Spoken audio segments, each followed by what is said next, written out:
As the room grows quiet, let your thoughts sail away. Many listen quietly here night after night. If this calm travels with you, you may stay. Subscribing keeps this silence alive. Late night history.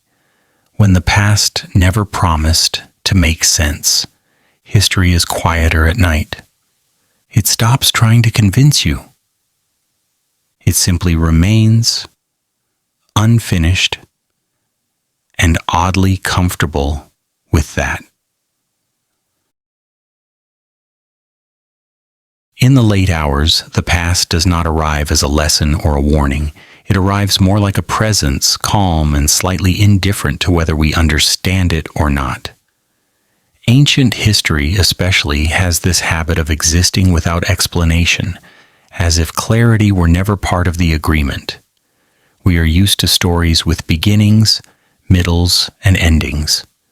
The ancient world often gives us middles, occasionally beginnings, and very rarely the courtesy of closure. This is not because ancient people were hiding secrets behind locked doors or coded myths. It is because knowledge, like sleep, requires continuity. When that continuity breaks, information does not explode or disappear dramatically. It fades, it thins, it forgets to introduce itself to the next generation. And so we inherit fragments, not answers.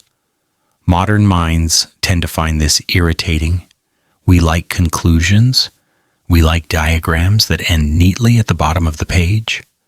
The past does not share this preference. It was never designed to satisfy future curiosity. It was designed to function, to survive, and then, eventually, to stop.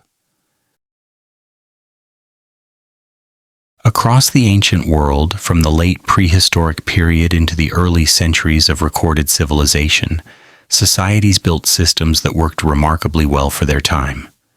They organized water, stone, food, labor, and space with a level of patience that feels almost foreign now. What they did not always do was explain themselves in a way that could survive collapse, migration, or silence. Some cities were abandoned without drama. No fires, no final inscriptions, no farewell speeches carved into stone. People simply left. Crops failed, rivers shifted, trade routes moved, priorities changed. Life reorganized itself somewhere else. Archaeology later arrived, confused by the lack of tragedy. We expected ruins to scream. Instead, they whispered nothing at all. Stone structures remain one of the most unsettling reminders of this quiet competence. Large blocks, shaped and placed with precision, still challenge modern expectations, not because they are impossible, but because they were done without leaving behind the kind of documentation we are comfortable with. The stones do not explain how they were moved. They do not list the names of planners or engineers. They sit patiently, allowing theories to circle them like tired birds. Writing, when it survives, does not always cooperate either. Some scripts resist translation, not because they are encrypted, but because the social worlds that once gave them meaning are gone. Language needs people more than it needs symbols. Without living context, letters become shapes, and shapes become guesses. Scholars approach them carefully, offering suggestions rather than certainty. The past, again, does not object. Occasionally, objects appear that feel slightly out of rhythm with their surroundings. Not shocking enough to rewrite history, but uncomfortable enough to raise eyebrows. These artifacts are often labeled anomalies, a word that politely admits confusion without demanding resolution. They sit in collections, footnoted, waiting for a future explanation that may never arrive. Many ancient sites remain unseen altogether, buried under earth or water, preserved by inaccessibility rather than intention.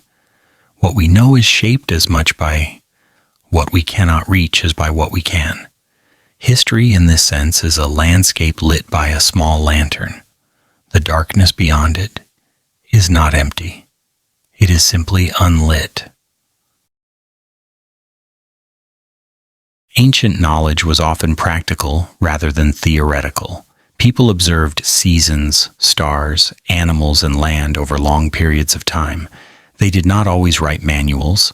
They lived the instructions. When those lives ended or moved on, the knowledge went with them. Efficiency survived. Explanation did not. There is a subtle irony in how unsettling this feels to us. We live in an age obsessed with documentation, yet we still fear being misunderstood. The ancient world documented less and seemed entirely unbothered by that risk. It trusted continuity, not archives. When continuity failed, it accepted the loss. History, especially ancient history, does not promise to make sense. It promises only that something happened, that it mattered to someone at the time, and that fragments remain. The discomfort we feel is not a flaw in the past. It is a reflection of our need for reassurance. At night, this realization becomes easier to accept. The mind slows, the need for answers softens. History becomes less of a puzzle to solve and more of a presence to sit with. It does not ask for belief. It does not demand interpretation. It simply continues to exist, quietly, whether we are ready or not. History does not promise explanation, and it never signed a contract saying it would. This is particularly true of the ancient world, where gaps are not accidents but natural consequences of time, movement, and loss. From the late prehistoric period through the early centuries of civilization, knowledge survived only as long as people, routines, and environments allowed it to. When those conditions changed, understanding did not adapt. It dissolved. The ancient world stretches across thousands of years, beginning with late prehistory around 5,000 years before the Common Era, continuing through early urban societies, river civilizations, stoneworking cultures, and into the closing centuries of antiquity, around 500.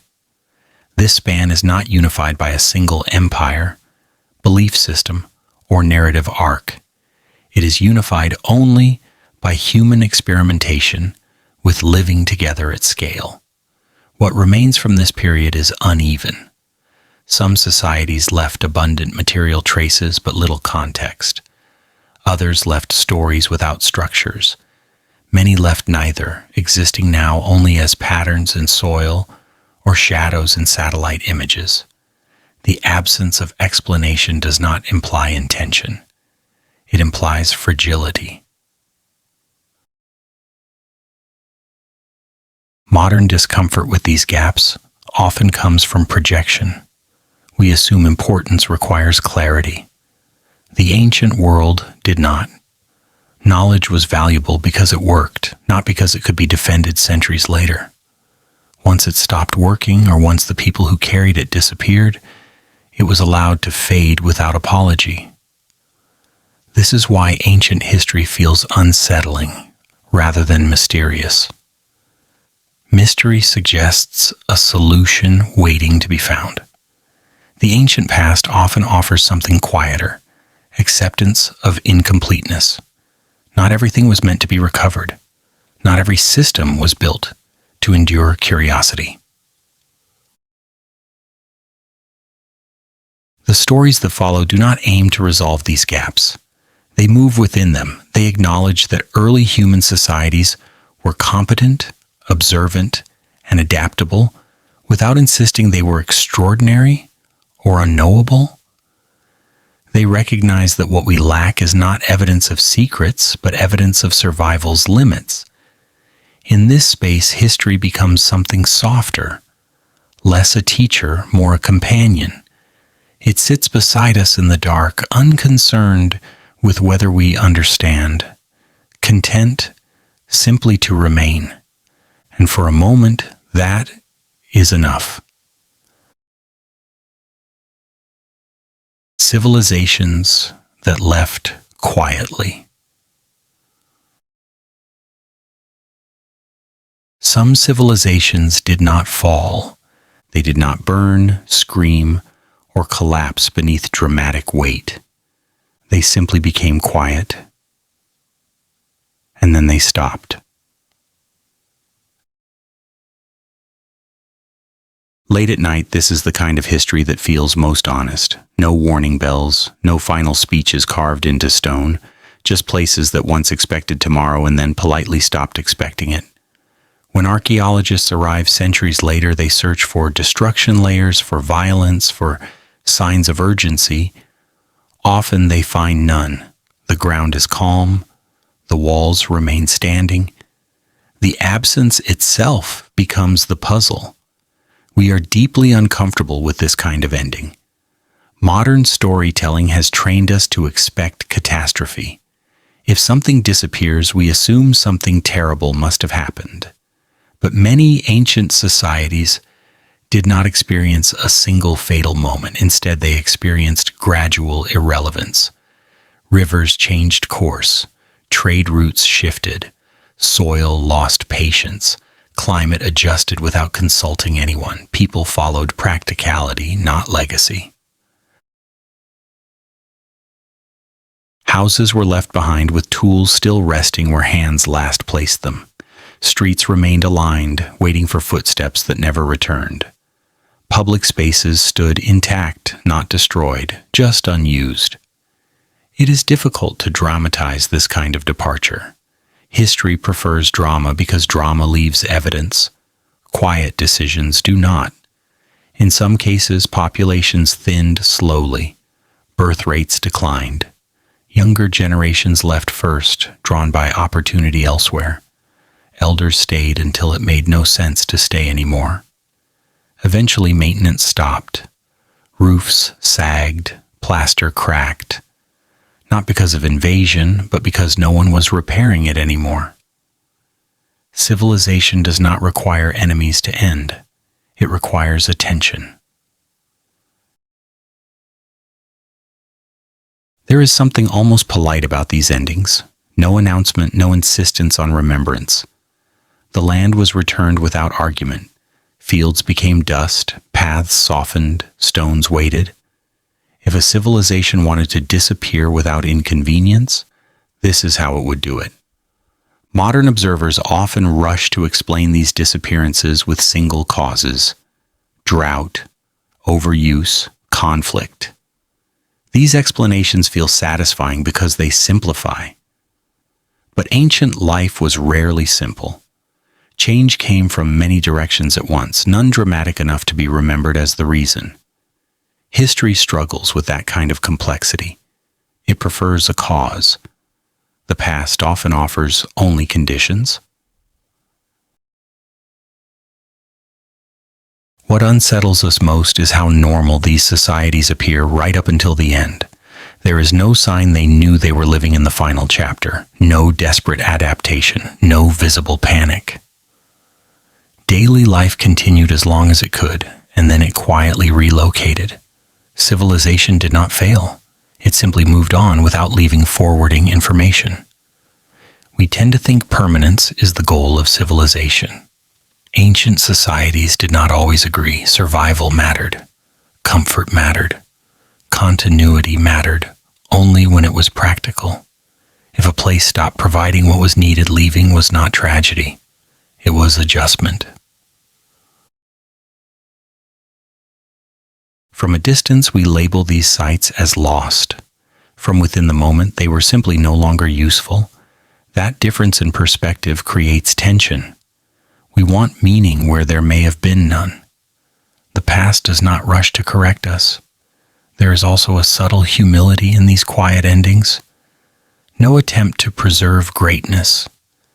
No effort to guarantee memory. These societies trusted that life would continue somewhere, even if not here. That confidence feels unfamiliar now, when every structure demands recognition and every institution wants to be remembered. At night, when the world slows, it becomes easier to sit with this idea. That disappearance does not always equal disaster. That history can end a chapter by setting the book down gently, not by tearing out the pages. Silence, in this case, is not failure. It is resolution without commentary. Archaeological frustration often comes from expecting ruins to explain themselves. But ruins are not obligated to justify their existence. They are remnants, not narrators. The discomfort we feel is not evidence of mystery. It is evidence of expectation. Some civilizations ended without witnesses. No historians, no chroniclers, no one tasked with summarizing the experience. What survives is architecture without voice, layout without instruction, evidence without intention. We read into it because we must, not because it was meant to be read. There is a quiet irony here. Societies that sought endurance through monuments often collapsed loudly. Those that left gently are the ones that unsettle us most. We do not know how to mourn something that did not ask to be mourned. Perhaps that is the lesson, if there is one, that not everything that mattered insisted on being remembered. That civilization is not a performance. It is a process, and processes do not always announce when they are finished. As the night deepens, the idea becomes strangely comforting. That endings do not need permission. That history can conclude without explanation. That something can have existed fully, functioned well, and then stopped without apology. The ground remains quiet about it. And so eventually do we. What makes these quiet disappearances so unsettling is not the loss itself, but the absence of warning. There are no clear signs that something has gone wrong, no sudden break in style, no frantic architectural improvisation. Life appears stable right up until it isn't. The past in these moments feels almost misleading. It looks comfortable. It looks routine. It looks like tomorrow is already planned. And then tomorrow simply does not arrive. We often imagine ancient people as constantly aware of danger, as if they lived on the edge of collapse every day. But the material record suggests something calmer, long-term planning, repetition, confidence. These were not societies preparing for extinction. They were societies expecting continuity, right up until continuity became inconvenient. This is difficult for modern minds to accept, because we associate intelligence with foresight. Surely, we think, someone must have known. Someone must have seen the signs.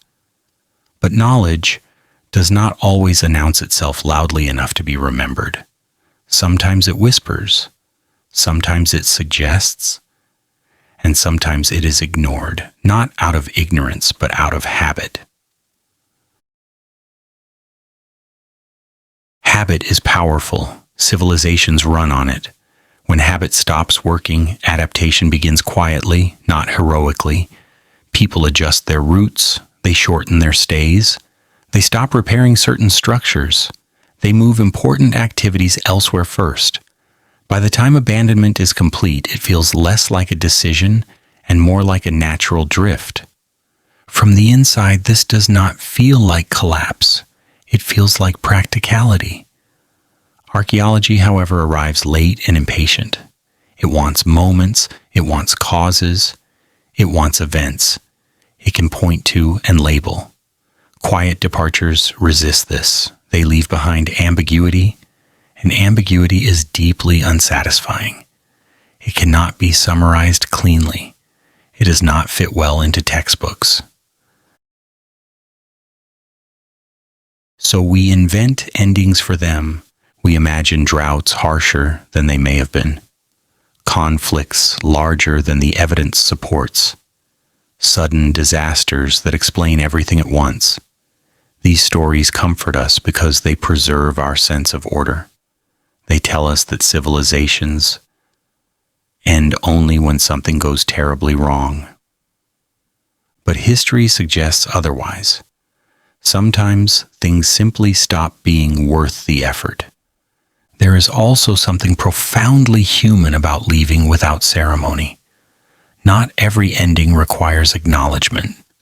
Not every chapter needs a conclusion. Ancient societies did not always see themselves as characters in a story. They were people responding to conditions, not narrators shaping meaning. This is why the absence feels so personal. We are projecting our need for explanation onto people who did not share it. They did not know they were becoming history. They were just trying to get through the season. The unsettling part is realizing how easily this could happen again. Not through catastrophe, but through quiet reorganization, through choices that make sense individually and accumulate invisibly, through attention shifting elsewhere, one decision at a time. At night, this realization softens. It stops feeling threatening and starts feeling honest. Civilization is not a fixed object. It is a pattern of behavior. Patterns change when conditions do. There is no moral failure in that. There is no dramatic flaw. Only movement.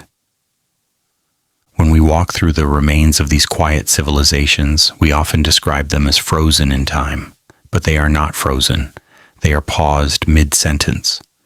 We arrive expecting a conclusion, and instead we find an ellipsis. This is why these places feel strangely peaceful. There is no violence trapped in the stones, no urgency left behind, just evidence of lives that were lived fully enough to leave something behind and briefly enough to stop.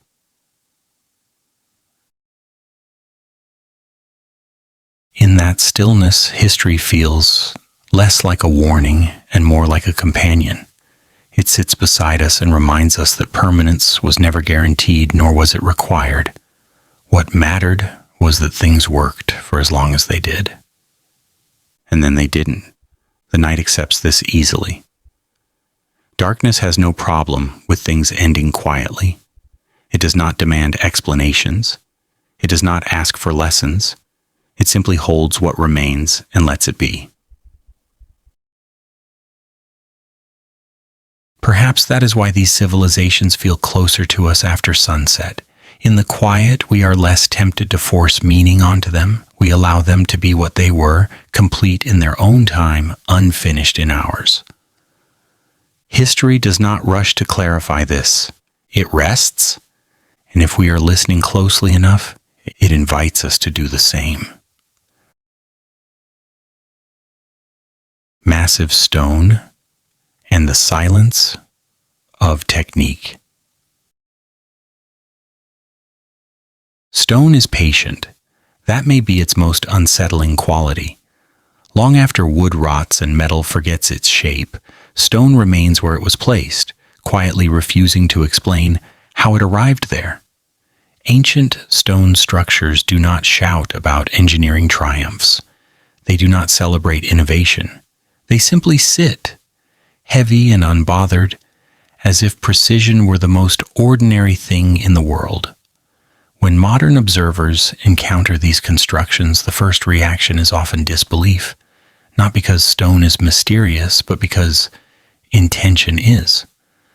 Blocks shaped with accuracy that feels excessive, surfaces flattened beyond what necessity would demand, alignments maintained across distances that suggest planning, repetition, and time. The question is never whether it could be done. The question is why it was done so calmly, so thoroughly, and without leaving instructions behind. Ancient builders did not leave manuals, they left results. That is deeply inconvenient for a culture that prefers diagrams and explanations. We want to see the process, the tools, the calculations. Stone refuses. It offers only outcome. A finished wall does not describe the hands that placed it. It does not list the mistakes that were corrected. It does not tell us how many attempts were abandoned. It presents itself as final, even if nothing else around it is. What troubles us is not that ancient people moved heavy stones.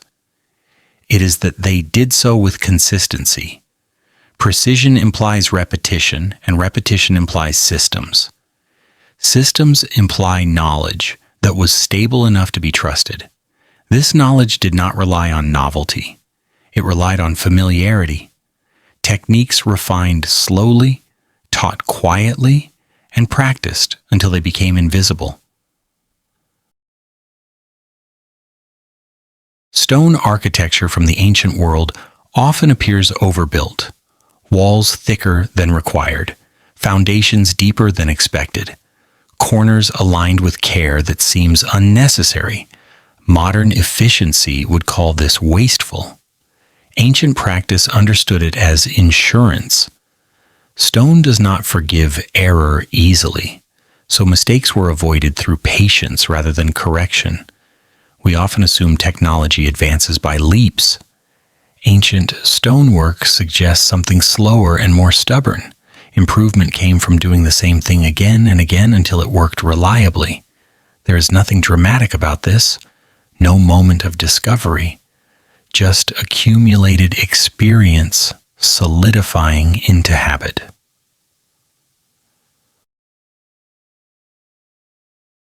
That habit did not need explanation. Everyone involved already understood it. Knowledge lived in bodies, not texts.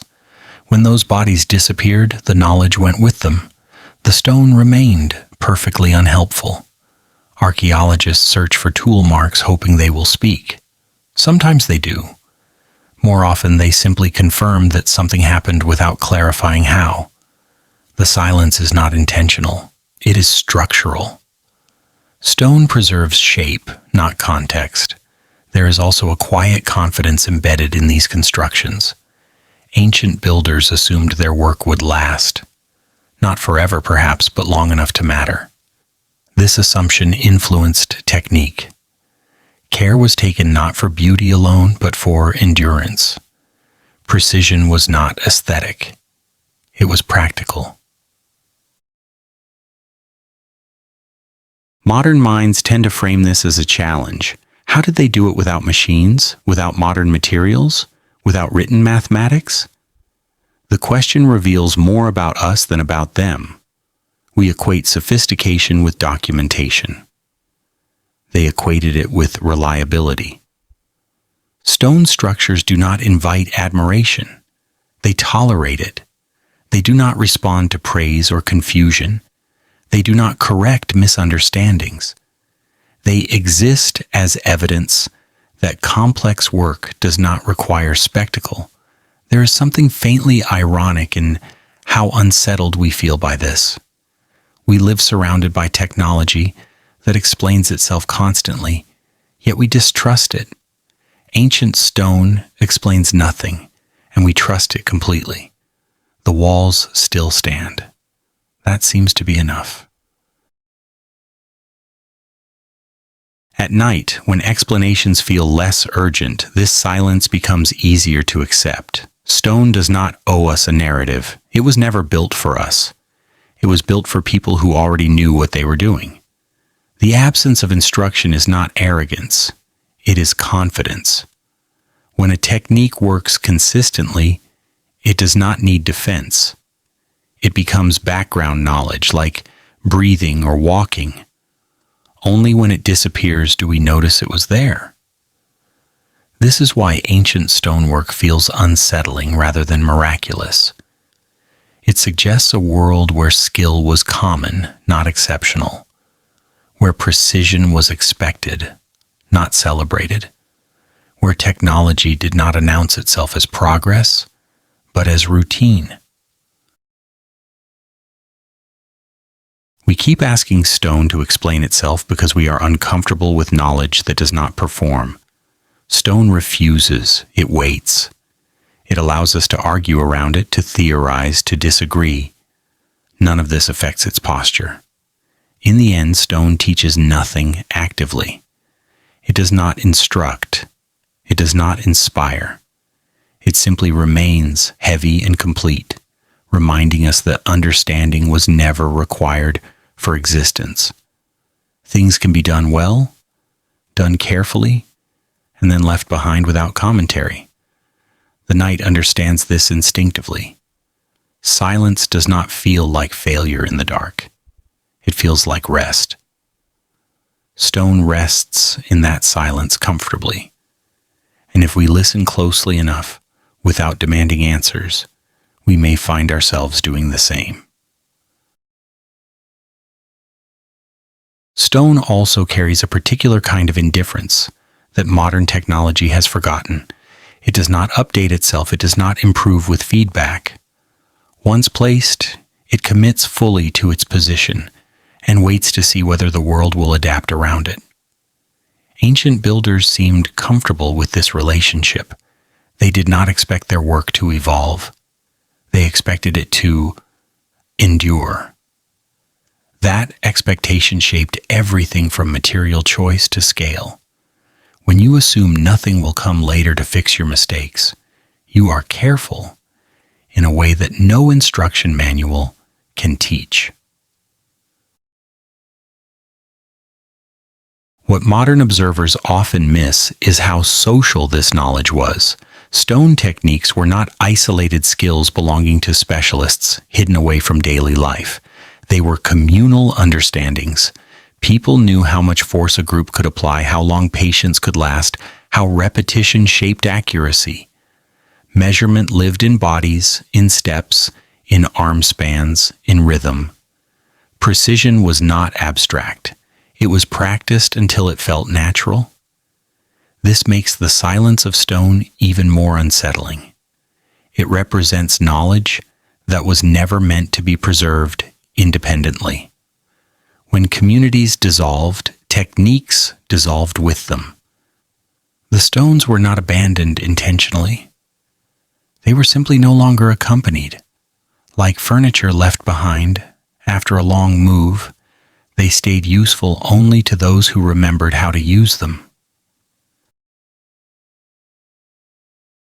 There is a temptation to imagine lost machines, secret tools, or vanished technologies to fill this silence. These ideas are appealing because they restore drama. But stone resists drama. It suggests something quieter, that extraordinary results can come from ordinary methods applied consistently over time. That skill does not require mystery, only patience. Ancient stonework also challenges our obsession with efficiency. Modern construction aims for speed, cost reduction, and replaceability. Ancient stone aimed for certainty. It valued slowness because slowness reduced error. Time was not wasted. It was invested. When time is abundant, precision becomes affordable. At night, this contrast becomes almost soothing. There is comfort in imagining a world where progress did not need to announce itself, where technology did not require explanation, and where success was measured by whether something stayed where it was supposed to stay. Stone is the record of that mindset. It does not care whether we admire it. It only cares that it remains. The silence, then, is not absence. It is completeness. Stone does not speak because it has already finished saying what it needed to say. We are the ones still asking questions, pacing around it, projecting curiosity onto something that was never curious about us. When the lights dim and the need for answers softens, stone becomes easier to accept. It becomes less of a challenge and more of a presence. Heavy, calm, uninterested in interpretation. It reminds us that knowledge does not always survive in words and that understanding is not a requirement for existence. Stone rests, technique sleeps inside it. And history, for once, does not interrupt. Writing without readers. Writing is often treated as the safest form of memory. Stone can crack, buildings can fall, but words, we assume, know how to survive. Ancient history quietly disagrees. Some writing systems did not fade because they were weak or primitive, but because they depended on people, and people do not always stay where they are supposed to. When the chain of teaching breaks, writing does not die dramatically. It simply becomes decorative. At first glance, undeciphered scripts feel like puzzles waiting to be solved. We imagine clever breakthroughs, sudden recognitions, a scholar leaning back in a chair and whispering, "I see it now." But language is not a code. It is a habit. It lives in repetition, in shared assumptions, in tone, gesture, and context. When those disappear, symbols lose their weight. They remain visible, but they stop meaning. Many ancient writing systems were never designed to speak to strangers across centuries. They were practical tools used within communities that already understood the world they described. Contracts assumed shared customs, records assumed shared landscapes, even myths assumed shared rhythms of life. Writing did not explain the culture. It rested inside it. When those communities vanished or transformed beyond recognition, writing was left standing alone. Lines remained carved or painted, confident and exact, but suddenly unsupported. We approach them now with dictionaries, comparisons, and patience, hoping structure will compensate for absence. Sometimes it does, sometimes it does not. The most unsettling cases are not the longest texts, but the shortest, brief inscriptions, repeated symbols, patterns that suggest meaning but never quite reveal it. They feel deliberate, intentional, and completely indifferent to our curiosity. We can identify characters, count frequencies, trace stylistic consistency. What we cannot recover is the living agreement that made those marks meaningful. Modern discomfort comes from believing writing should explain itself. We expect texts to contain their own keys. Ancient writing often assumed those keys lived in people, not pages. Education was oral, correction was social, memory was shared. Writing was a supplement, not a substitute. Once that social environment collapsed, writing became stranded. It did not adapt, it did not simplify, it waited. And waiting for language is rarely rewarded. There is also the question of purpose. Not all writing aimed to preserve knowledge indefinitely. Some was meant to organize labor, mark ownership, or record routine transactions. Once those routines ended, the writing lost relevance. We are left holding receipts from a world that no longer exists, wondering why they feel incomplete. Scholars sometimes describe undeciphered scripts as silent. This is misleading. They are not silent. They are speaking fluently to an audience that no longer exists. We are overhearing a conversation without knowing the language, the topic, or the tone. The frustration is ours, not theirs. At night, this becomes easier to accept. The idea that not everything written was meant for us, that literacy is not generosity, that communication assumes proximity. Ancient writing did not promise to survive interpretation, it promised to function. There is something faintly humorous in how hard we try anyway. Entire careers devoted to reconstructing a single sound. Conferences held to debate the meaning of one repeated mark. The past does not interfere. It allows the effort, but it does not assist.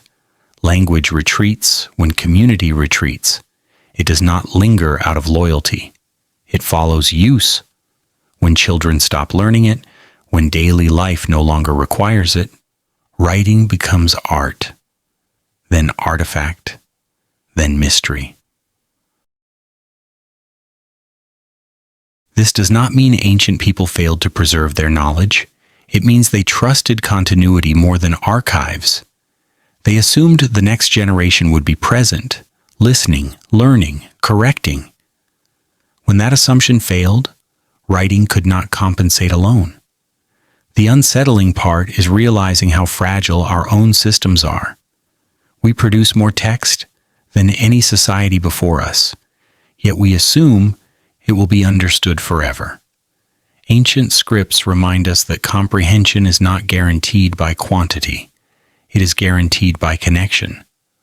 Undeciphered writing does not accuse us of ignorance. It reminds us of absence, of broken lines of attention, of conversations interrupted mid-thought. The symbols remain calm and complete, unconcerned with whether we understand. At night, when the need to solve softens, these texts feel less like challenges and more like presences. They sit quietly, having already done their work. Meaning was once exchanged. Life was organized. Memory functioned. That was enough.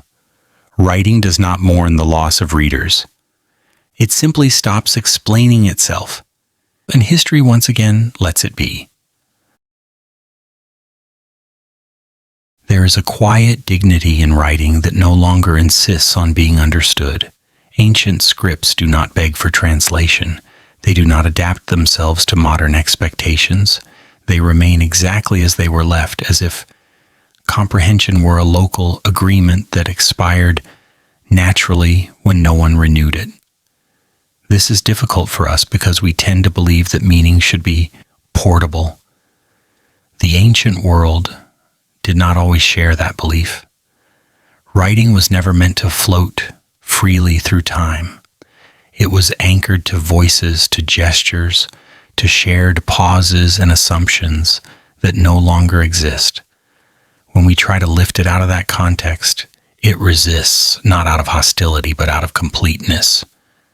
It already did what it was designed to do. Anything beyond that is our desire, not its obligation. There is something almost tender in imagining the last people who could read these scripts fluently. They did not know they were the last. They corrected children gently. They used the signs casually, without ceremony. They assumed tomorrow would include someone else who understood. Language rarely anticipates loneliness. When that expectation failed, writing did not adapt. It did not simplify itself for future readers. It did not leave instructions. It trusted continuity. And when continuity ended, it accepted silence. What we call loss is simply the end of use. Modern scholarship approaches these texts with admirable patience. Patterns are mapped, comparisons are drawn, hypotheses are refined. And still, many scripts remain stubbornly opaque. Not because the effort is insufficient, but because effort cannot replace lived experience. Language is not just structure, it is memory in motion. This is why undeciphered writing feels unsettling rather than mysterious. Mystery implies a solution waiting somewhere. These texts suggest something else entirely, that some knowledge was never meant to survive outside its moment. That understanding can be complete and still temporary. At night, this idea becomes easier to accept. We stop demanding that the past perform for us. We allow it to rest in its own time. The symbols become less like locked doors and more like closed eyes, not hiding, just finished. There is also a quiet humor in how seriously we take our role as future readers. Ancient writing reminds us that posterity was not always a concern. People wrote to solve immediate problems, not to impress centuries later. The fact that anything survived at all is already generosity. When we encounter writing we cannot read, we are tempted to treat it as a challenge, but perhaps it is better understood as a boundary, a gentle reminder that not all conversations were meant to include us, that some voices spoke fully and then fell silent without regret. Language withdraws when it is no longer needed. It does not cling. It does not archive itself out of fear. It fades the way sound fades after being heard. The marks remain, but the agreement that animated them does not. This does not diminish their importance. It clarifies it. These scripts mattered intensely to the people who used them. They organized life. They recorded decisions. They shaped understanding. They succeeded completely. And then they stopped.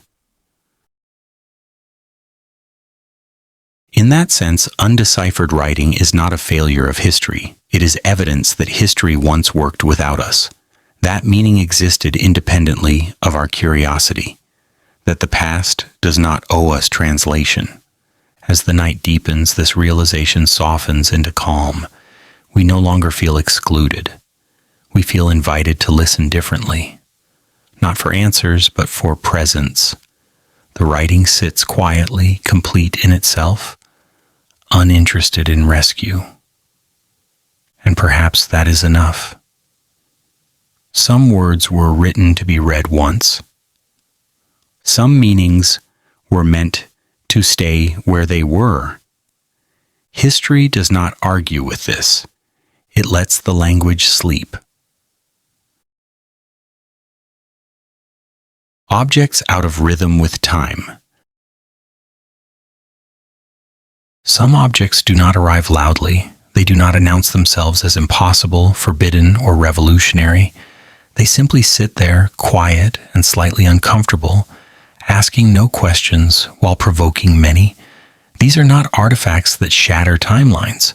They are artifacts that misalign them, not wrong enough to shock, not ordinary enough to ignore, just enough out of rhythm to make certainty hesitate. History prefers mistakes it can correct. These objects resist correction. They are found where something like them should not be, yet nothing about them demands panic. The material is familiar, the shape is reasonable, the craftsmanship is competent. And still something feels off, not dramatic, just unsettled, like a note played a fraction too early. We call them anomalies because the word allows distance. It admits uncertainty without assigning blame. An anomaly is not an error. It is an inconvenience. It interrupts the smooth flow of explanation and forces a pause. History, confronted with these objects, often chooses silence over speculation. Silence feels safer than conclusion. What makes these artifacts unsettling is not what they are, but when they appear. They arrive slightly ahead of expectation or slightly behind it. They suggest skills that are premature or contexts that are missing. They do not demand a rewrite of everything we know. They simply lean against it, gently, persistently, until confidence softens. Modern observers often want these objects to mean something extraordinary. Lost civilizations, forgotten technologies, advanced knowledge misplaced in time. These interpretations are tempting because they restore drama. But the artifacts themselves do not cooperate. They do not insist on greatness. They do not exaggerate. They remain stubbornly modest. Many of these objects were likely unremarkable in their own moment. Tools made for a specific task, decorations for a local purpose, items created within a narrow context that no longer exists. When that context disappears, the object loses its explanation but keeps its form. We inherit the shape without the reason. Museums are full of such things, carefully labeled, politely uncertain, descriptions hedge, dates are given with ranges rather than confidence. Phrases like possibly, suggests, and may indicate appear frequently. The object sits in the display, complete and uninterested in resolving the ambiguity around it. There is a subtle humility in how these artifacts are handled. Scholars resist the urge to force meaning where evidence does not support it. Silence becomes a method. Not ignorance, but restraint. The object is allowed to exist without being fully understood. This restraint is unsettling to those who expect history to behave like a solved equation. We want answers proportional to our curiosity. These artifacts refuse that exchange. They remind us that not every question earns a conclusion. At night, this becomes easier to accept. Ambiguity feels less threatening when the mind is not rushing toward resolution. An object can simply be what it is, evidence of a moment that made sense to someone somewhere for reasons that no longer survive. There is also something faintly ironic in our discomfort. We live in a world surrounded by objects whose origins we barely consider. Tools, devices, materials produced through systems too complex for any single person to explain. Yet we expect ancient objects to justify themselves completely. The double standard is rarely acknowledged. These artifacts do not challenge history by existing. They challenge it by refusing to explain themselves. They expose the limits of narrative. They reveal how much of our understanding depends on continuity rather than discovery. When continuity breaks, objects become isolated. They drift out of rhythm with the timelines built to contain them. Not because they traveled through time, but because time moved on without carrying their meaning forward. The past does not rush to clarify this. It allows confusion to remain unresolved. It does not provide footnotes. It does not apologize. The object stays. The explanation does not. This silence is not a failure of knowledge. It is a reflection of how knowledge works. Meaning is relational. It requires agreement. Without shared context, even the most ordinary object becomes strange. In this way, these artifacts are not exceptions. They are reminders. Reminders that history is not a complete record, but a partial one. That understanding is not guaranteed by survival. That objects can outlast the stories that once made them obvious. As the night deepens, these items feel less like problems and more like presences. They sit quietly in the dark, neither accusing nor explaining. They do not demand interpretation. They accept it if offered and ignore it if not. History does not argue with them. It simply falls silent. And in that silence, the object remains, slightly out of rhythm, perfectly unconcerned.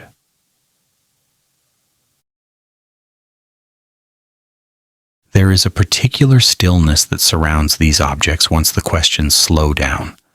After the first curiosity fades, after the theories exhaust themselves, what remains is presence. The artifact continues to exist without concern for the debates orbiting it. It does not react to reinterpretation. It does not correct mistakes. It simply stays where it is, carrying a history that no longer needs to be told aloud. What unsettles us is not the object itself, but our inability to place it comfortably. We want timelines to behave like shelves, each item neatly assigned. These objects refuse that order. They sit between categories, between periods, between explanations. They are not loud enough to rewrite history, but persistent enough to prevent closure.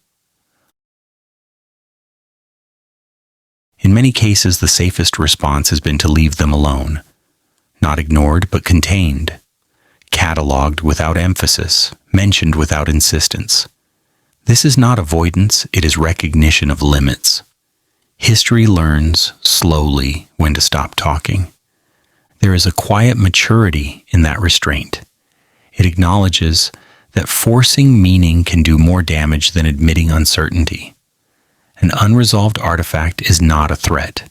It is a reminder that the past does not operate under our rules of clarity. At night, this becomes almost comforting. The mind loosens its grip on certainty. The object no longer feels like a challenge to be solved. It feels like evidence of a life that once made sense on its own terms. That is enough.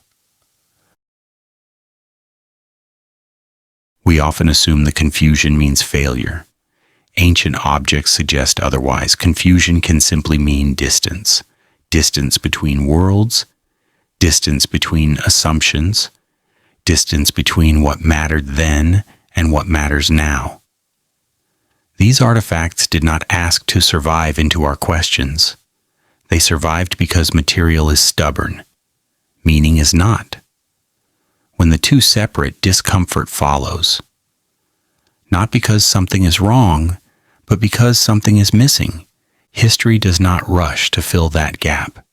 It allows the silence to remain intact.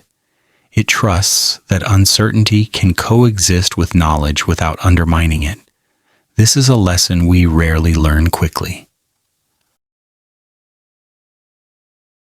As the night settles deeper, the object becomes quiet again. Not mysterious, not explanatory, just present. It no longer interrupts the story. It becomes part of the atmosphere. And in that atmosphere, history rests. Not concluded, not resolved. Simply paused, with the object still there, keeping its time to itself.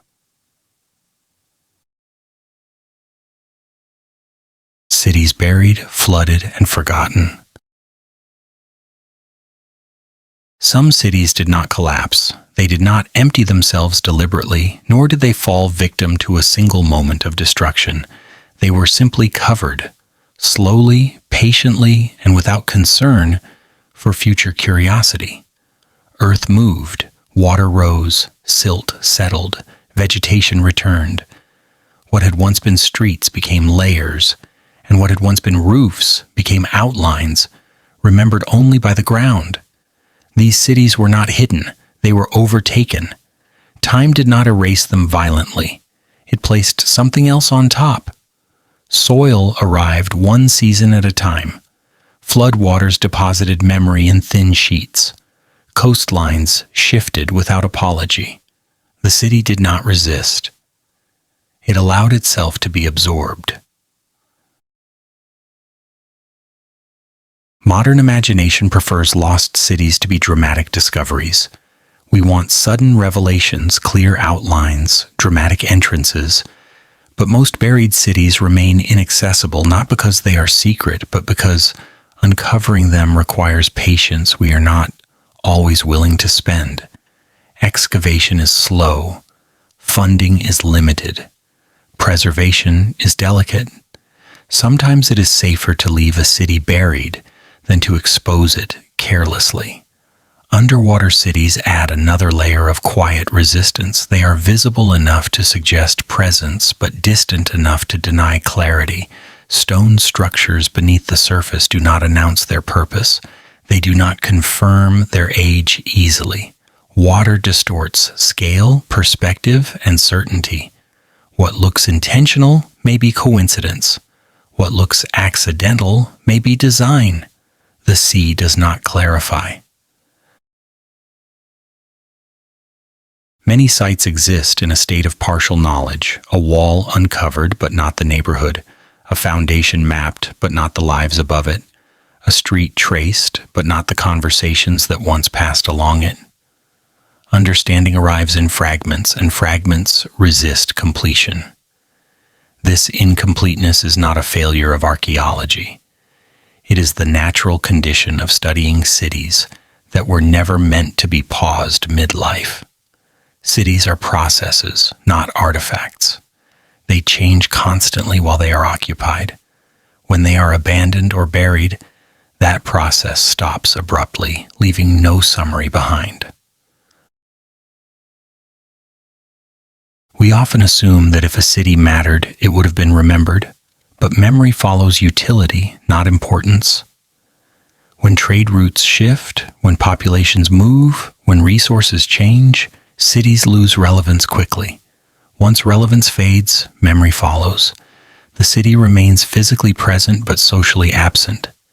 There is something quietly unsettling about realizing how much of human history exists beyond our reach, not lost forever, but unavailable for now, beneath farmland, beneath modern cities, beneath water that reflects the sky calmly while covering centuries of human effort. At night, this realization becomes softer. The idea that understanding is always incomplete feels less like failure and more like condition. We do not demand the ocean explain itself. We accept that some things are visible only in outline. Buried cities ask for the same courtesy. Archaeology often speaks in careful language here. Partially excavated, not fully understood, requires further study. These phrases are not evasions. They are acknowledgments of scale. No single lifetime is enough to uncover everything. No single generation completes the work. There is also the ethical weight of excavation. To uncover is to expose. To expose is to risk damage. Sometimes the most responsible decision is to leave a city where it is, protected by the very layers that hid it. Knowledge delayed is not knowledge denied. It is knowledge postponed. The unsettling truth is that our understanding of the past will always remain provisional. Each discovery adds detail, but also complexity. Each uncovered structure raises new questions. Completion retreats as we approach it. This does not diminish the value of what we know. It reframes it. History is not a finished map. It is a sketch constantly being revised. Buried cities remind us that the map extends beyond the paper. These places were once loud, full of movement, sound, routine, irritation, and comfort. Now they are quiet, not because they are empty, but because their voices are covered. Silence here is not absence. It is distance.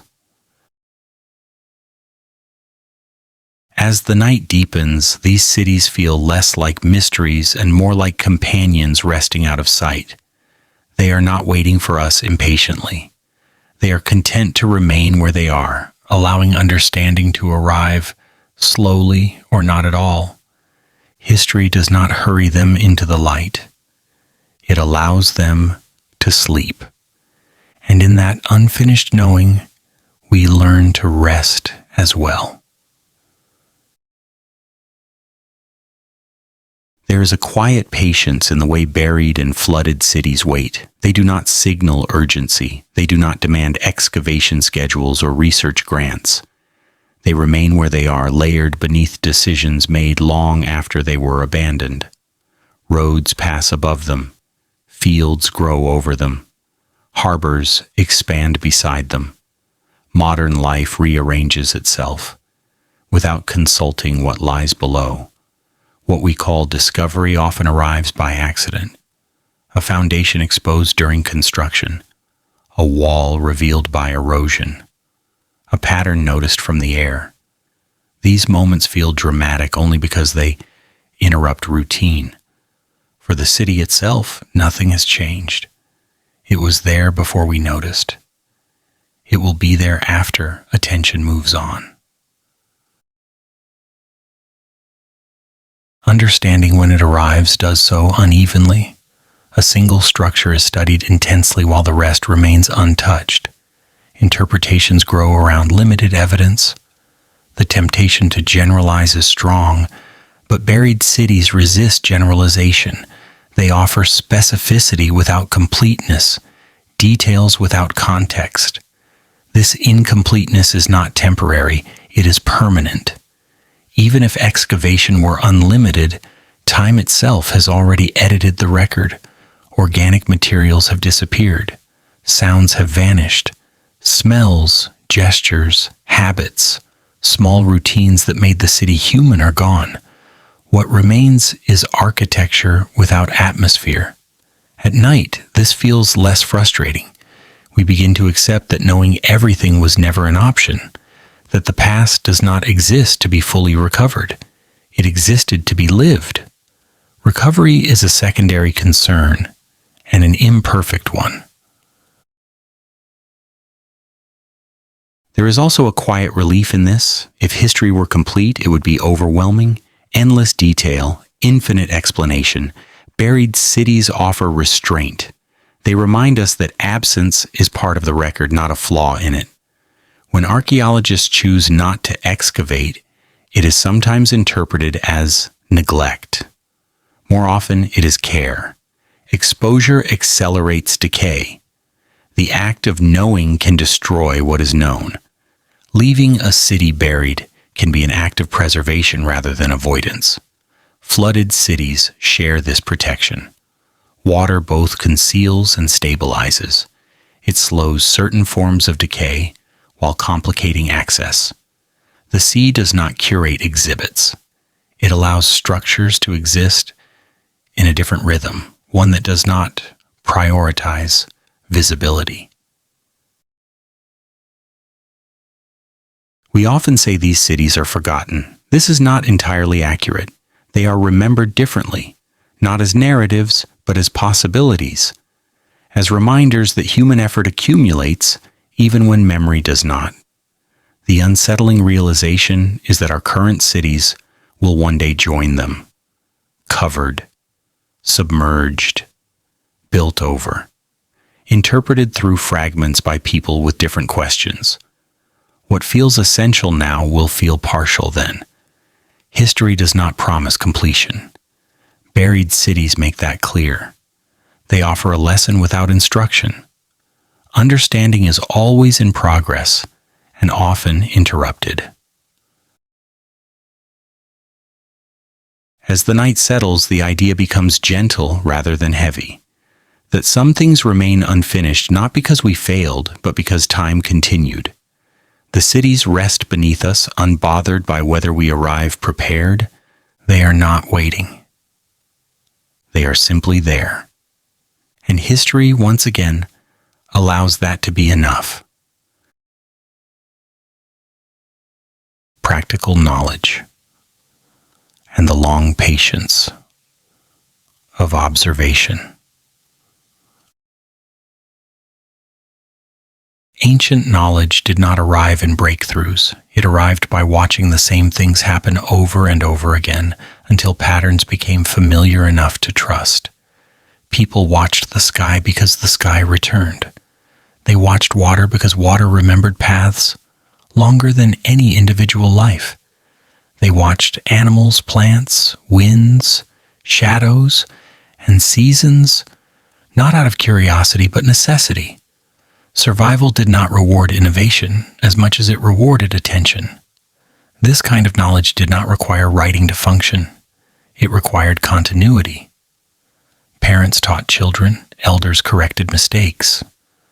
Communities adjusted slowly, refining habits rather than inventing systems. The result was a body of understanding that lived in routine: when to plant, when to wait, when to move, when to stay still. None of this needed explanation as long as it worked. Modern minds often underestimate this kind of intelligence because it does not announce itself. There are no formulas, no diagrams, no explicit theories. Observation was cumulative, not abstract. Knowledge grew horizontally, not vertically. It spread through repetition rather than documentation. It was reliable precisely because it was ordinary. Ancient people understood seasons not as dates, but as behaviors. They knew when rains were late by how soil felt underfoot. They knew when harvest would be poor by how insects behaved weeks earlier. They read the environment the way we read schedules. This reading was not mystical, it was practical, and it did not need to be written down to be remembered. The sky was treated the same way. Movements of stars and sun were noted because they repeated. Alignment mattered because alignment returned. There was no need to name constellations for them to be useful. The sky was a clock, a calendar, and a warning system all at once. Its value was in prediction, not explanation. What unsettles modern observers is how effective this knowledge was without appearing complex. We associate sophistication with layers of theory. Ancient observation relied on time instead. Long-term attention replaced calculation.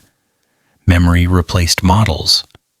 The environment itself became the archive. This kind of knowledge leaves little trace once the people who carried it are gone. You cannot excavate patience.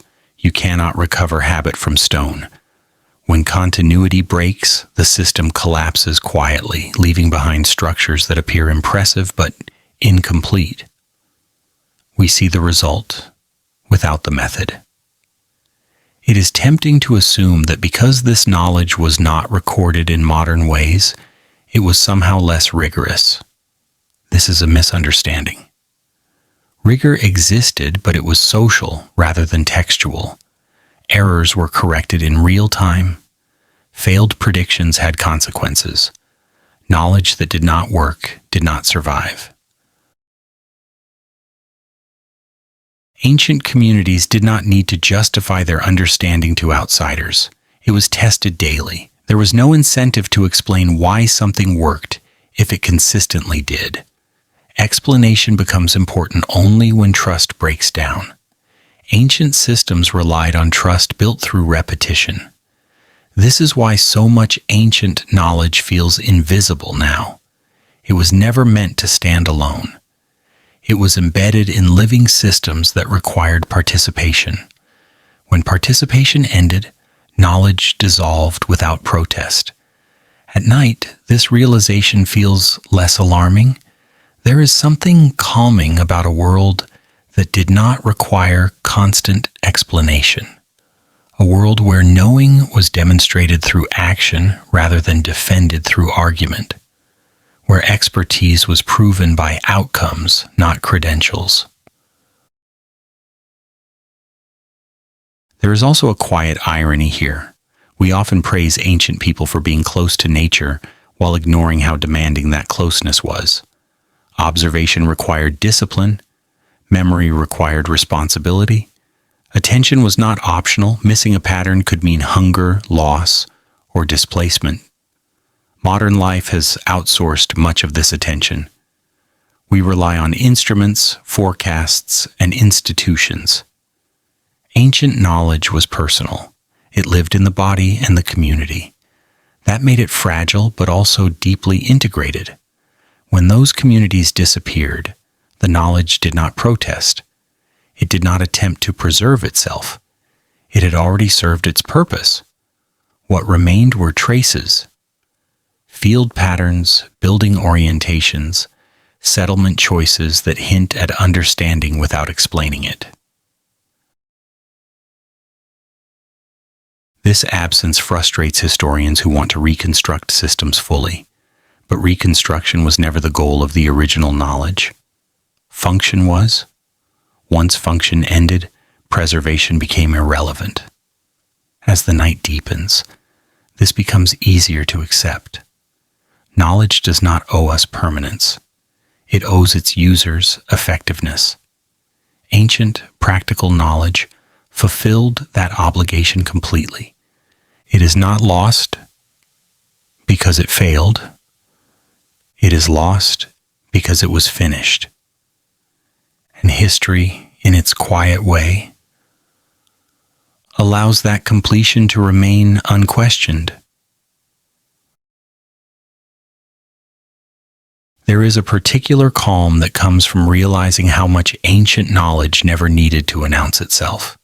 It did not seek admiration, It did not demand recognition. It existed quietly inside daily life, doing its work without drawing attention. When a method worked, it stayed.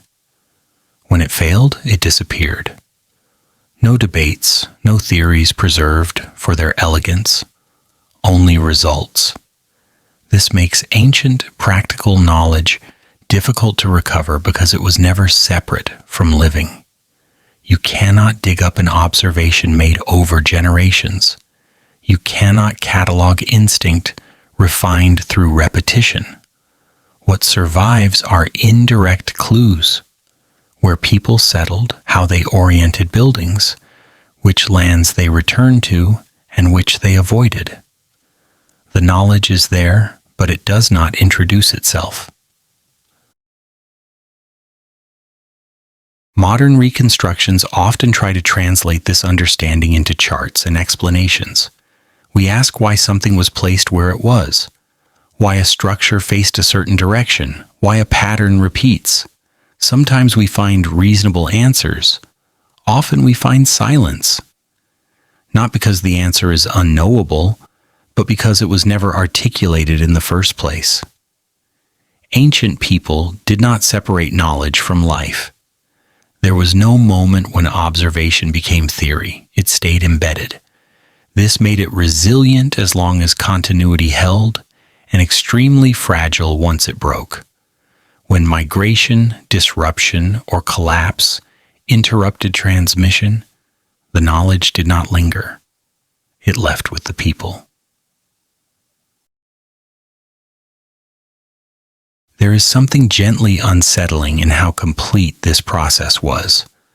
Knowledge did not attempt to survive its users. It did not archive itself against loss. It trusted presence. When presence ended, it accepted disappearance. At night, this acceptance feels almost wise. There is relief in a world that did not try to preserve everything, a world that allowed useful knowledge to fade once it was no longer needed. We often confuse loss with tragedy. Ancient practical knowledge suggests another possibility, that some things end simply because their time has passed. This does not make the past primitive. It makes it focused. Energy was spent on living, not recording, on noticing, not explaining, on adjusting, not defending. The result was a form of intelligence that left few words behind but shaped landscapes for centuries. As the mind slows, it becomes easier to respect this kind of knowing. It does not compete with modern science. It occupies a different rhythm, one that values patience over proof, familiarity over abstraction, and effectiveness over permanence. History does not rush to recover this knowledge completely. It accepts that much of it belonged only to its moment. What remains is not a failure of memory, but a trace of sufficiency. These people knew enough to live well where they were, and when they moved on, the knowledge moved with them. The land stayed, the traces remained, and history quietly let the understanding rest. When history prefers power over daily life. History has a preference, and it is not subtle. It remembers power far more easily than it remembers people. Kings, laws, borders, decrees, taxes, and victories survive on stone and parchment, while ordinary days dissolve almost immediately. This is not because daily life was unimportant, but because it was difficult to control, difficult to summarize, and rarely useful to those doing the recording. Most written records from the ancient world exist for one reason: management. Someone needed to count grain, track labor, define ownership, settle disputes, or justify authority. Writing was expensive, time-consuming, and practical. It was not used to describe how people cooked, rested, argued quietly, or passed the evening. Those details did not help govern anyone. As a result, history inherited a distorted memory. We know who ruled when taxes were collected, which cities belonged to whom, and what laws were enforced. We know far less about how it felt to wake up, work, and sleep under those systems. Daily life left fewer traces because it was not considered record-worthy. This creates an illusion of permanence. Power structures appear solid and continuous, while ordinary existence seems fleeting. In reality, it was often the opposite. Dynasties rose and fell quickly. Administrative systems changed. But daily routines adapted and persisted, quietly reshaping themselves without documentation. The unsettling part is how easily everyday life disappears, not because it was insignificant, but because it left behind materials that decay. Wood, cloth, food, voices, gestures, habits. These things do not fossilize well. Stone remembers authority. Soil forgets routine. History's preference for power also shapes interpretation. When we look at ancient societies, we often imagine them through their rulers.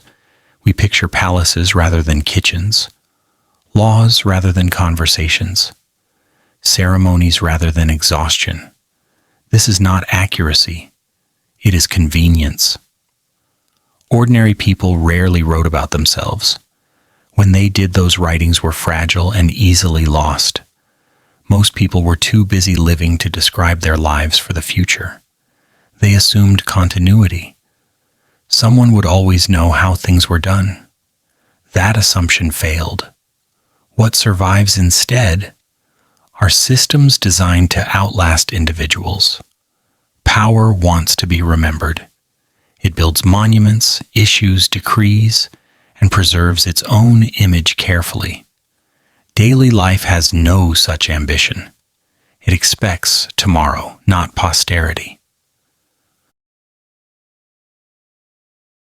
At night, this imbalance becomes easier to notice.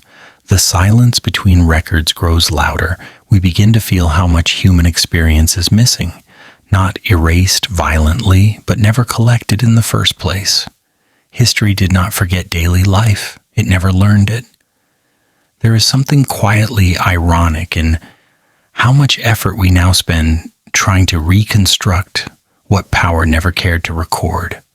Archaeologists study wear patterns on floors to infer movement, residue in pots to guess meals, imprints in soil to imagine structures long gone.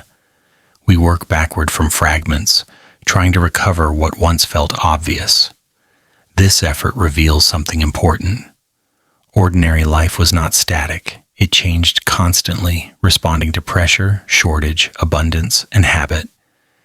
It did not follow the clean lines of political history. It curved, adapted, and improvised. That flexibility made it resilient, but also invisible. Power prefers clarity. It needs rules, categories, and permanence. Daily life prefers effectiveness. It does what works and adjusts when it doesn't. The two rarely align neatly. When history records one, it often obscures the other. This is why dynasties feel larger than life while ordinary existence feels thin. The record exaggerates one and minimizes the other.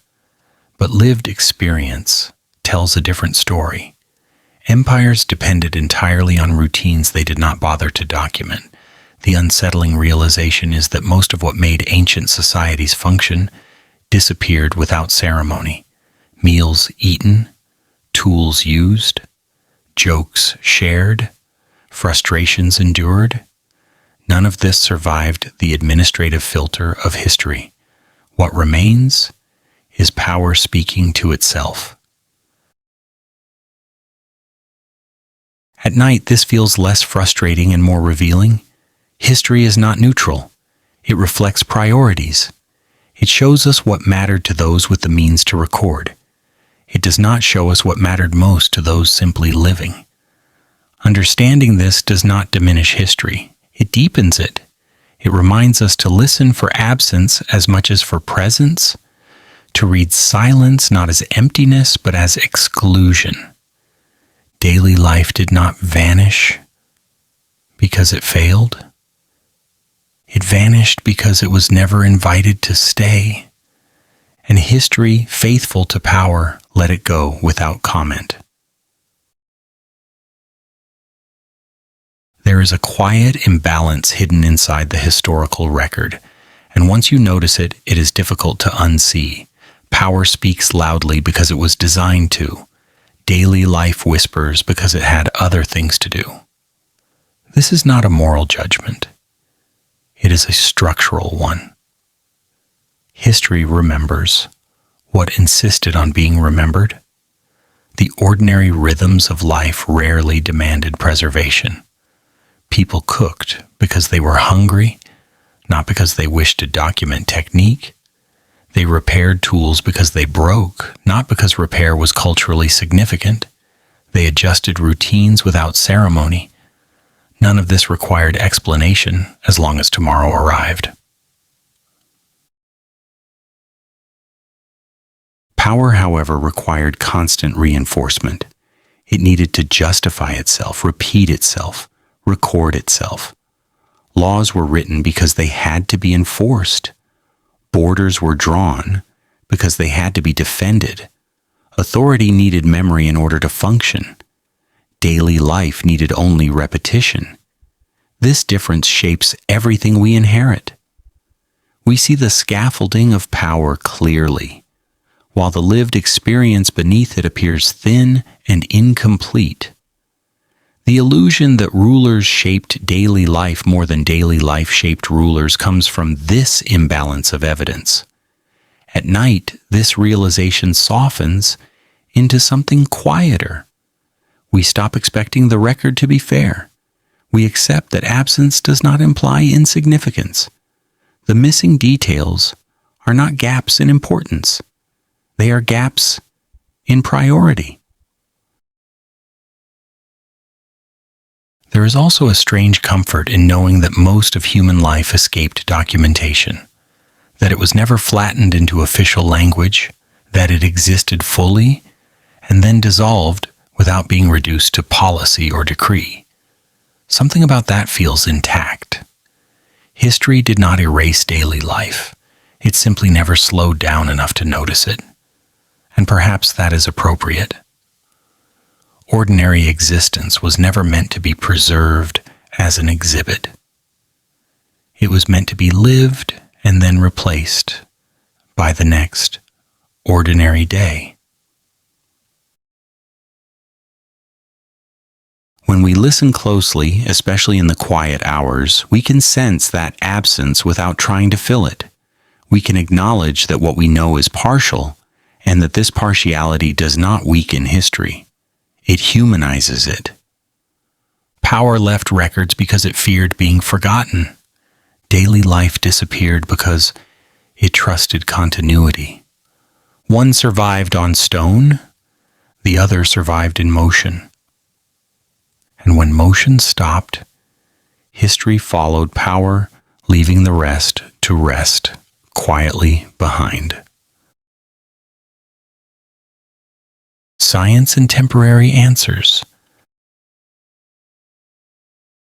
Science does not like unfinished sentences, but history insists on speaking in them. When the two meet, compromise becomes unavoidable.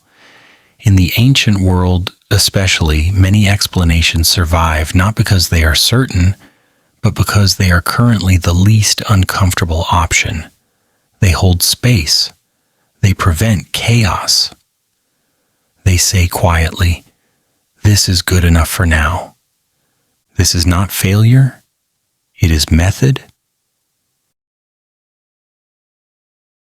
Scientific explanations of the past often arrive carefully with qualifiers attached. Probably, possibly, likely. These words do not weaken conclusions. They protect them. They acknowledge that evidence is incomplete and that confidence must be rationed. The past rarely offers enough material to justify finality, and science, when practiced honestly, learns to live with that. Many hypotheses persist simply because no better alternative has survived scrutiny. They are not defended as absolute truth. They are maintained as placeholders, temporary scaffolding around an absence of certainty. In this sense, science becomes less about answers and more about stability. It keeps interpretation from collapsing under its own weight. This unsettles modern audiences who are accustomed to definitive explanations. We want history resolved, archived, closed. Science cannot always provide that comfort. It can only offer the best explanation available, knowing it may be replaced quietly later, without ceremony. Ancient history amplifies this discomfort. Evidence is fragmentary. Context is missing. Entire systems existed without leaving behind instructions. Science steps into this space cautiously, aware that certainty here is fragile. Every conclusion is provisional, even when repeated for decades. There is something faintly ironic about how long temporary answers can last. A theory labeled tentative can remain in place for generations, not because it is unchallenged, but because it functions. It organizes understanding. It allows work to continue. Temporary in history often means stable enough to trust until further notice. At night, this becomes easier to accept. The idea that knowledge is always in motion feels less threatening when the mind slows. We stop demanding closure. We allow explanations to rest without forcing them to conclude. Science, despite its reputation for precision, is comfortable with uncertainty. It builds systems that expect revision. The problem arises when audiences confuse provisional answers with weakness. In reality, provisionality is discipline. It prevents overreach. It respects absence. Ancient mysteries highlight this discipline clearly. When faced with incomplete evidence, science resists storytelling. It avoids filling gaps with imagination alone. Silence becomes part of the explanation. Not because nothing happened, but because too much happened to be reduced safely. This restraint can feel unsatisfying. We want narratives. We want causes and effects arranged neatly. Science often responds with pauses instead, with statements that end gently rather than decisively, with conclusions that do not perform confidence. There is a quiet humility in admitting we do not know yet. It acknowledges time as a collaborator rather than an enemy. New methods may emerge, new sites may be uncovered, or nothing may change at all. Science accepts both possibilities. History teaches patience here. Many questions remained unanswered in the past, not because people lacked intelligence, but because conditions did not allow answers to survive. Science inherits that limitation. It works within it rather than denying it. Temporary explanations do not mean temporary understanding. They allow understanding to exist without pretending it is complete. They create room for revision without embarrassment. They keep inquiry alive without forcing resolution. As the night deepens, the tension between knowing and not knowing softens. We begin to appreciate that uncertainty is not a gap to be filled immediately, but a space to inhabit calmly. Science does not rush through it. It stands quietly, waiting. In the end, history does not demand final answers. Science does not promise them. What remains is a shared agreement to understand as far as possible, to stop where evidence ends, and to let temporary last as long as it needs to. There is a subtle comfort in realizing that science does not rush history toward resolution. It understands that certainty is not a reward for curiosity, but a consequence of conditions aligning. When those conditions do not align, science waits. It documents absence. It marks uncertainty carefully and moves on without drama. This waiting is often misunderstood as indecision. In reality, it is discipline. Science resists the temptation to sound confident when confidence is unsupported. It knows that explaining too much can be more misleading than explaining too little, especially when dealing with ancient worlds that did not leave behind complete instructions. Many explanations remain provisional, not because they are fragile, but because they are honest. They acknowledge that evidence is uneven, that preservation is selective, that time has already edited the record beyond recovery. Science works with what survived, not with what should have survived. There is also an unspoken agreement within historical research. Not everything needs an answer right now. Some questions are allowed to remain open, not as failures, but as placeholders for future understanding that may never arrive. This is not pessimism. It is realism. At night, this realism feels gentle. The idea that knowledge can rest without resolution aligns naturally with sleep. The mind releases its grip on completion. Questions stop demanding conclusions.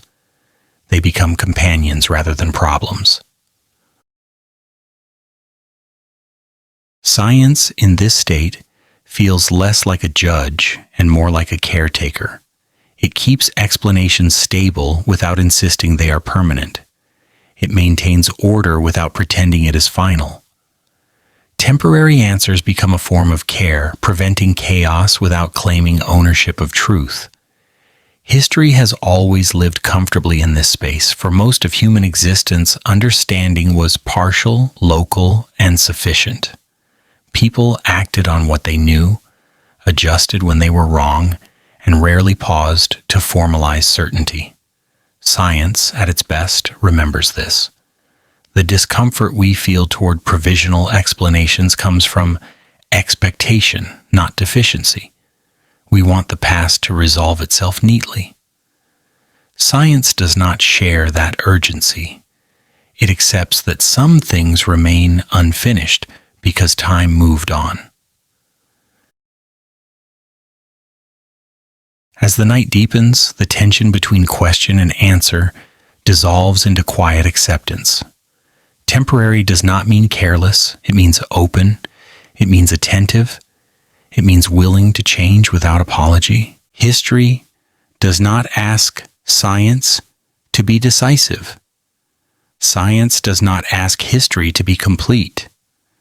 Between them lies a calm agreement to understand what can be understood, to name uncertainty without fear, and to let silence remain where evidence does not speak.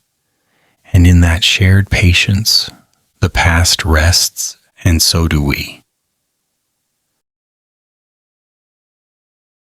The modern obsession with understanding. Modern humans are deeply uncomfortable with unfinished thoughts. We prefer stories that close neatly, explanations that rest firmly on conclusions, and histories that know where they are going. From an early age, we are trained to expect answers. Questions are treated as temporary inconveniences, and understanding is presented as their proper reward. This habit shapes how we approach the past, even when the past does not share our expectations. Ancient history rarely cooperates with this mindset.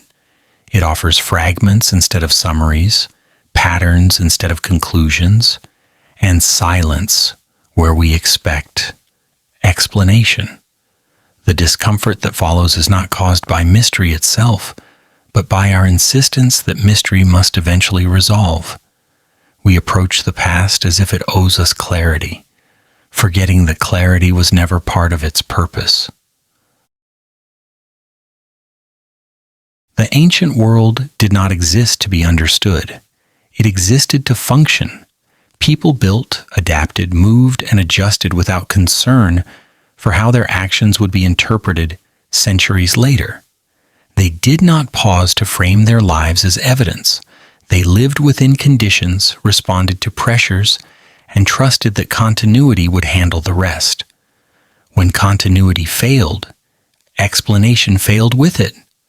Modern curiosity fills that gap aggressively. We reconstruct timelines, propose theories, and debate interpretations with impressive dedication. None of this is wrong, but it reveals something about us. We are less interested in what the past was than in how confidently we can describe it. Understanding becomes a form of control, a way to make the unfamiliar manageable. This obsession is subtle. We rarely notice it because it feels virtuous. Wanting to understand seems harmless, even admirable, yet it often leads us to force coherence where none existed. We smooth irregularities, ignore contradictions, and privilege explanations that feel complete over those that remain honest. The past becomes tidy but less true. There is a quiet irony here. The more information we accumulate, the more unsettled we become by what we cannot explain. Ancient societies lived comfortably with uncertainty. They did not require comprehensive models of the world to survive within it. Knowledge was local, provisional, and sufficient. It did not demand universality. Modern life, by contrast, thrives on abstraction. We want systems that apply everywhere, rules that hold under scrutiny, conclusions that scale. This makes ambiguity feel like failure. When history refuses to cooperate, we feel personally challenged, as if a contract has been broken. At night, this tension becomes more noticeable. When the distractions fade, the unanswered questions feel louder. We want closure not because it improves understanding, but because it provides rest.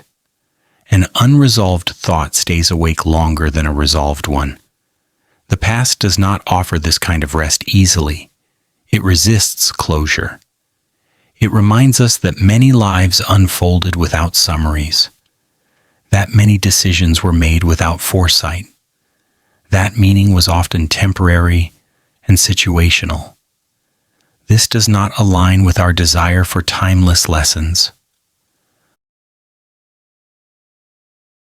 We search ancient ruins for messages, not realizing that most of them were never written as messages. They were solutions to immediate problems, shelters, roads, tools. Once the problems changed, the solutions lost context. We arrive later, demanding interpretation where none was intended. There is also a modern tendency to equate understanding with respect. We believe that to honor the past, we must fully explain it.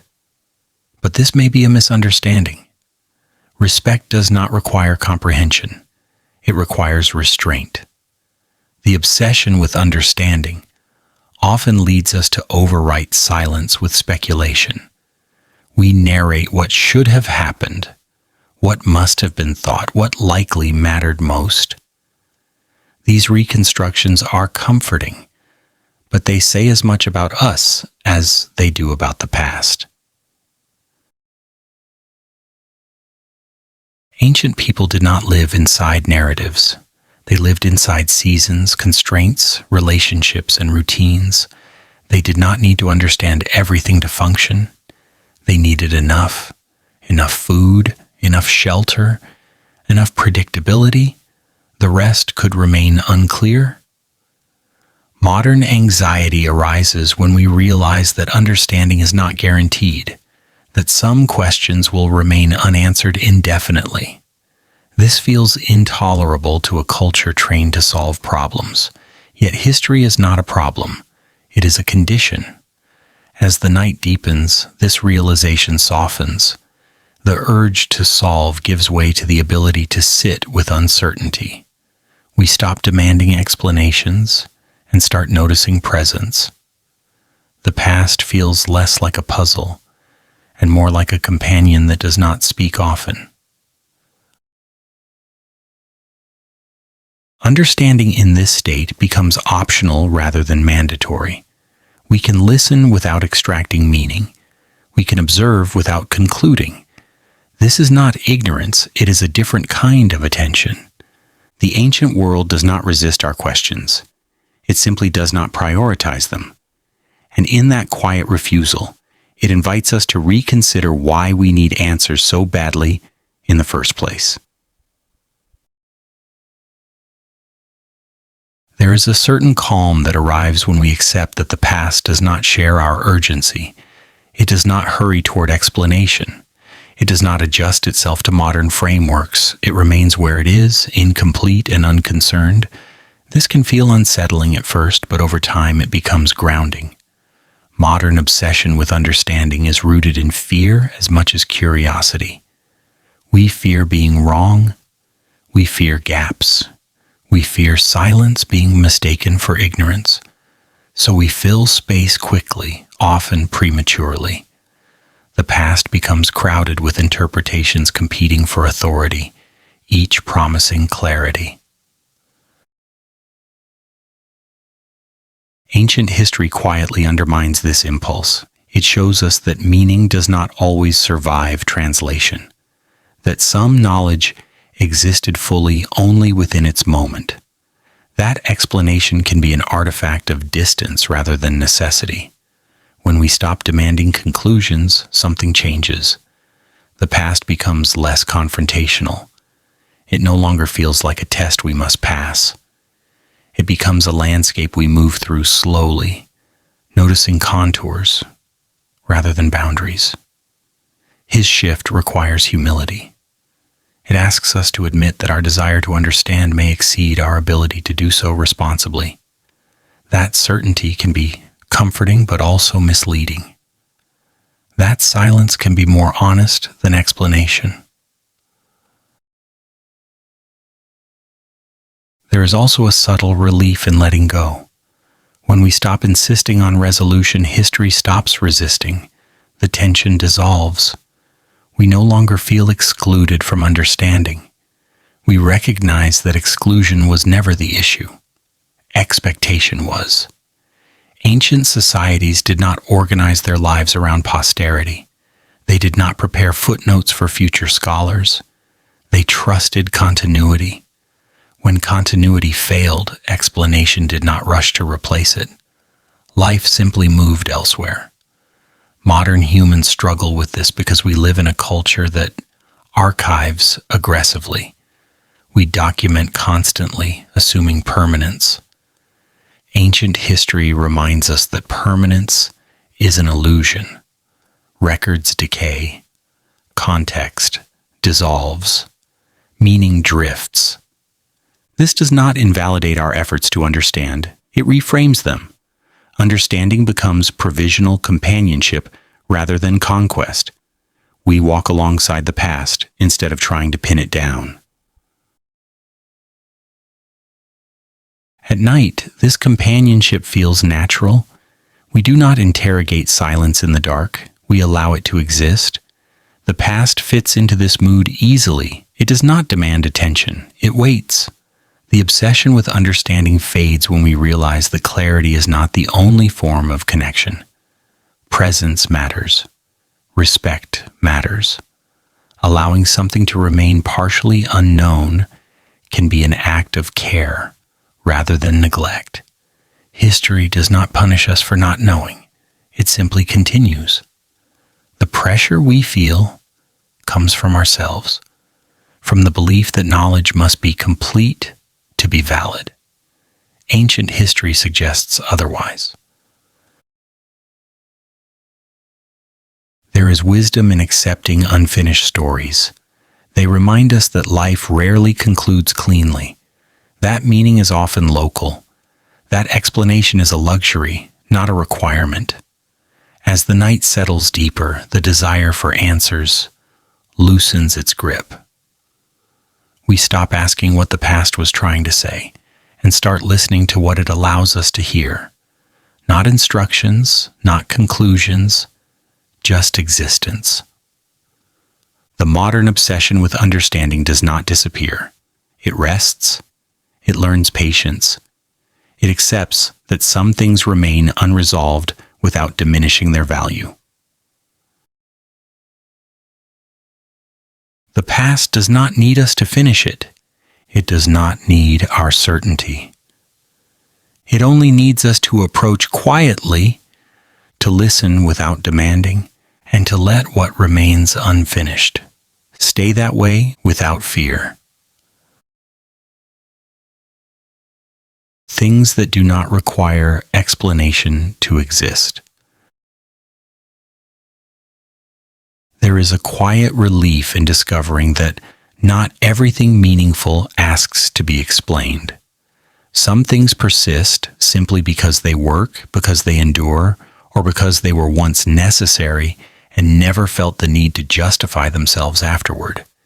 Ancient history is full of such presences. They remain not as answers, but as facts of existence, calm and uninterested in interpretation. We often assume that value depends on understanding, that something must be fully explained in order to matter.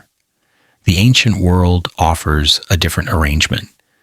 Many of its most enduring legacies survive without instruction manuals, origin stories, or definitive interpretations. They exist as outcomes rather than arguments.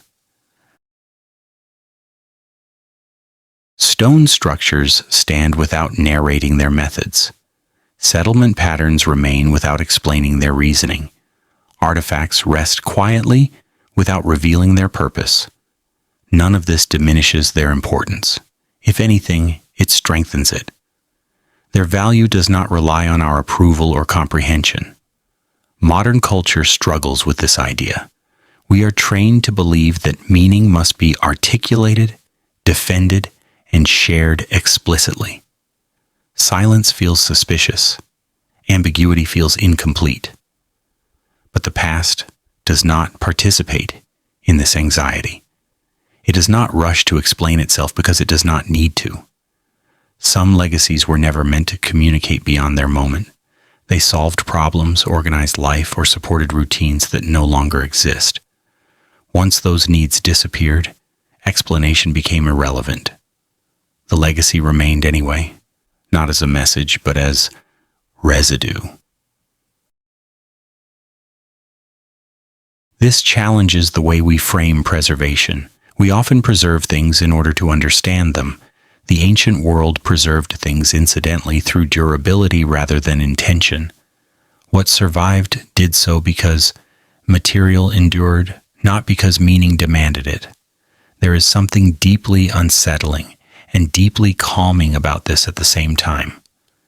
Unsettling because it removes us from the center of interpretation.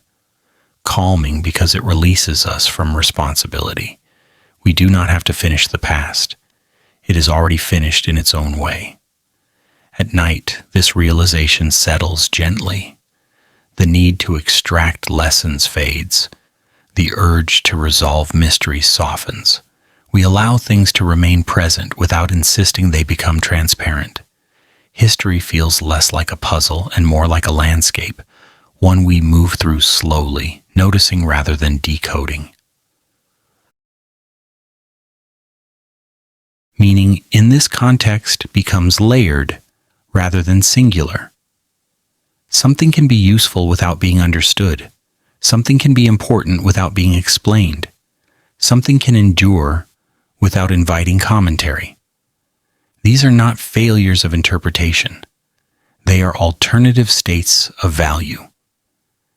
Ancient people lived comfortably with this arrangement. They did not demand that every object justify its existence. If something worked, it stayed. If it stopped working, it was replaced. Explanation followed function, not the other way around. Modern interpretation often reverses this order. We seek explanation first and allow function to follow. This makes us impatient with ambiguity. The past resists this impatience quietly, by continuing to exist without cooperating. There is also a subtle humility required to accept that some legacies are complete without us. They do not wait for modern understanding to validate them. They were complete when they were used, complete when they were abandoned, and complete now, even in silence. We often speak of unfinished history as a problem to be solved, but perhaps unfinished understanding is simply the natural condition of distance. Time removes context faster than it removes material. What remains is not broken, it is isolated. This isolation does not demand correction. It invites restraint. It asks us to approach gently without forcing meaning into places where it no longer fits, to acknowledge presence without insisting on translation. As the night deepens, this approach feels more natural. We stop interrogating the dark. We let it be dark. The past settles into that darkness easily. It does not fear being unseen. It has already been lived. Some legacies do not instruct. They do not warn. They do not explain. They remain. And in remaining without explanation, they remind us of something simple and difficult. At the same time, that existence itself was once enough, and in many quiet ways still is.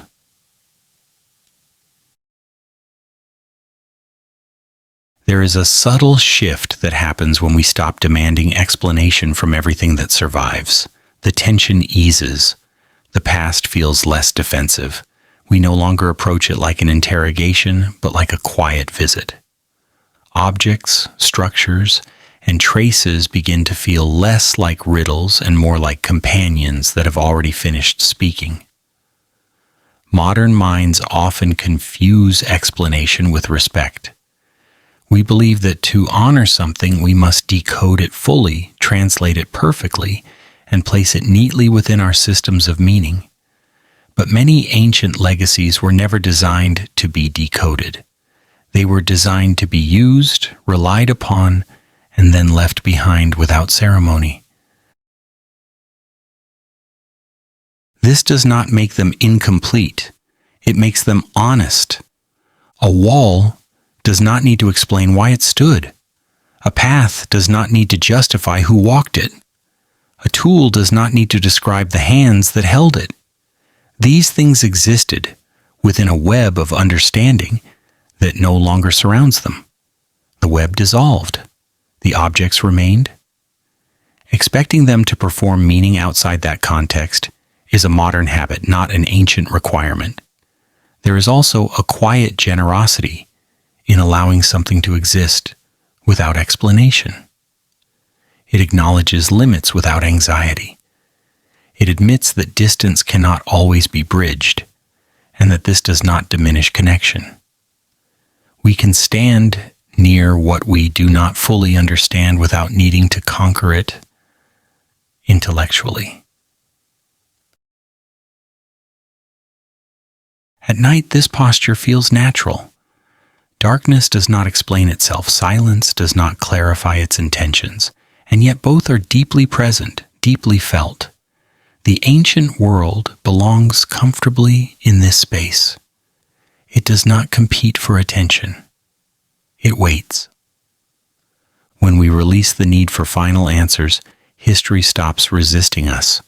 The struggle dissolves. What remains is not clarity, but calm. We no longer feel behind, uninformed, or excluded. We recognize that the past was complete long before we arrived. Some legacies were never meant to teach lessons. They simply existed because they were part of life. Once life moved on, they stayed behind as evidence of sufficiency rather than instruction. They do not ask to be finished. They do not ask to be improved. This realization carries a quiet comfort. It suggests that not everything must be processed to be valid, that not every trace requires interpretation. That meaning can be present without being explicit. History, in its deepest layers, does not argue for itself. It does not insist on relevance. It does not fear misunderstanding. It remains. As the night settles fully, we stop asking what the past was trying to say and begin to notice what it allows us to feel. Not urgency, not obligation, just presence. And perhaps that is the final understanding this journey offers, that some things endure not to be explained, but to remind us that explanation was never the point. When history allows itself to rest. Not every question needs an answer right away. Some questions arrive quietly, sit down without asking permission, and wait. They are not urgent. They do not tap the table. They do not demand resolution before allowing the night to continue. History is full of these questions, and it has never seemed particularly bothered by them. We are the ones who struggle. We are trained to believe that unanswered questions represent failure, delay, or weakness. We are taught that understanding is something to complete, something to achieve, something to close. The ancient past does not operate by these rules. It does not hurry toward clarity. It does not organize itself around our curiosity. It simply remains comfortable with what has not been explained yet. Many of the questions we ask history were never questions at all to the people who lived it. They did not wonder how their actions would be interpreted centuries later. They did not design their lives to be legible to future observers. They lived inside conditions, habits, and needs that felt obvious at the time. When those conditions ended, the explanations ended with them. This is where modern discomfort begins. We arrive late, surrounded by fragments, and expect coherence. We ask the past to speak in complete sentences when it left us only pauses.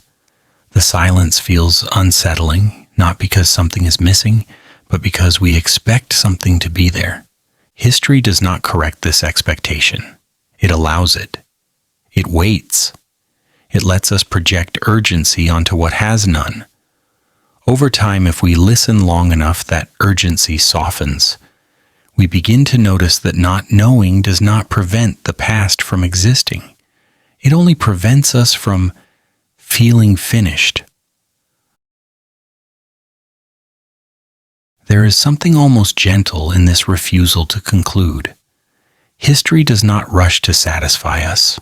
It does not compete for attention. It does not fear being misunderstood. It has already happened. It has already done what it needed to do. Explanation is a modern concern, not an ancient obligation. At night, this becomes easier to accept. The mind loosens its grip on resolution.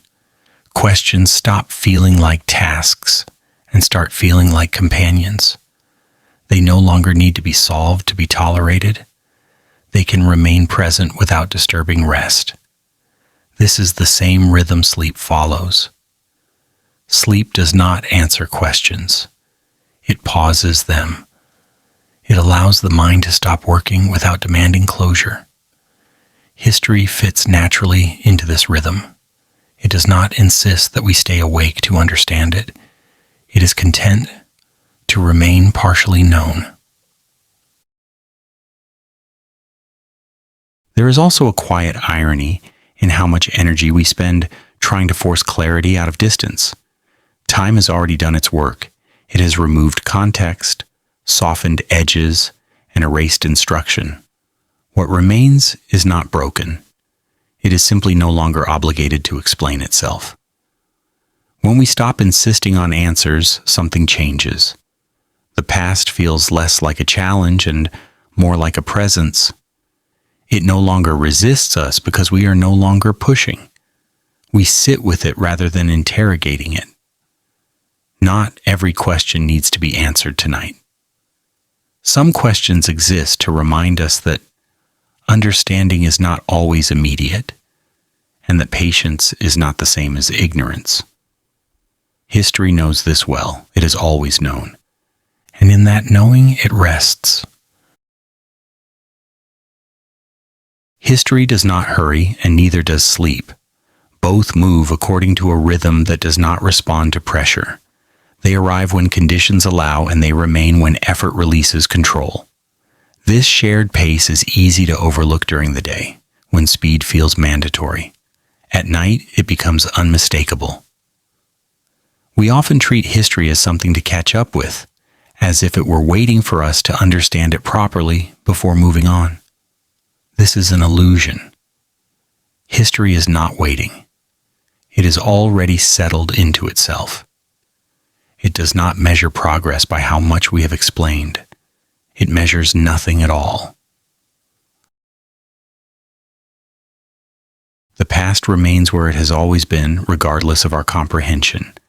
It does not thin out when we fail to understand it. It does not sharpen when we get closer.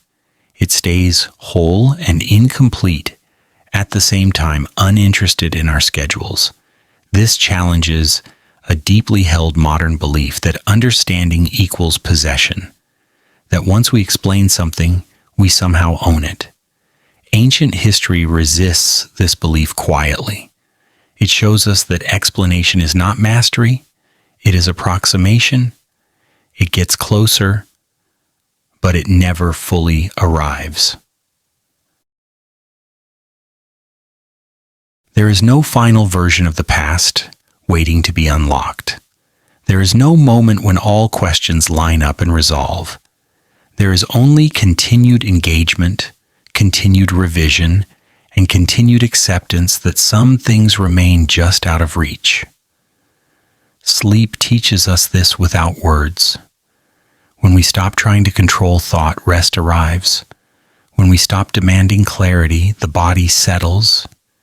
History follows the same logic. When we stop forcing meaning, presence becomes enough. The past is not fragile. It does not depend on our understanding to remain valid. It does not need us to finish interpreting it in order to justify its existence. It was complete in its own time. Our uncertainty does not undo that completeness. This realization can feel unsettling at first. It removes us from the center of the story. It reminds us that history is not a conversation designed for us, but over time it becomes comforting. It releases us from responsibility. We do not have to resolve everything. We are allowed to rest inside not knowing. There is something deeply human about allowing the past to remain partially unexplained.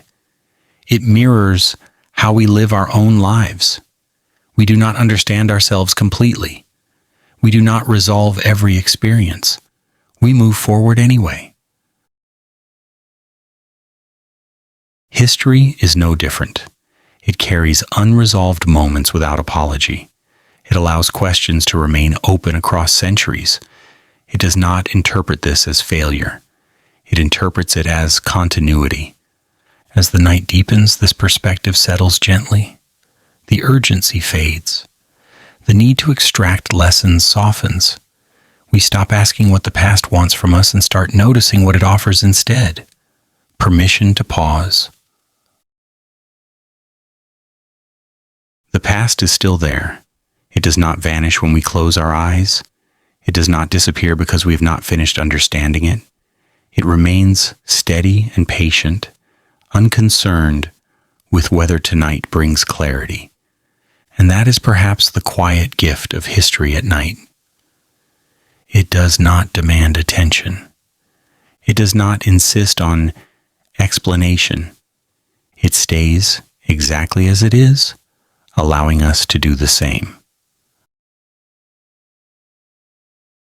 As the night reaches its quietest hour, history no longer feels like a problem waiting to be solved.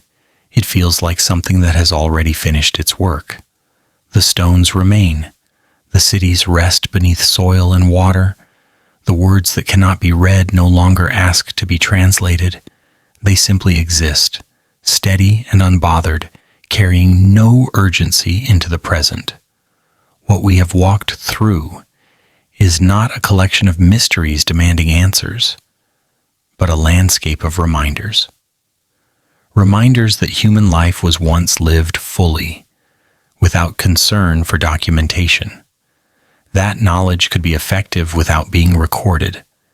That meaning could exist without insisting on explanation. The past was not unfinished because it failed, but because it never intended to continue beyond itself. In the quiet, this realization feels less unsettling and more kind. It releases us from the responsibility of completion. We do not need to resolve every question, decode every trace, or force coherence where time has gently removed it. History is allowed to remain partially unknown without losing its weight. As you rest now, let the unanswered questions soften. Let the silence do what it has always done best. The past does not need us to stay awake for it. It has already been lived, already been enough, already been allowed to end on its own terms. Thank you for listening, and good night.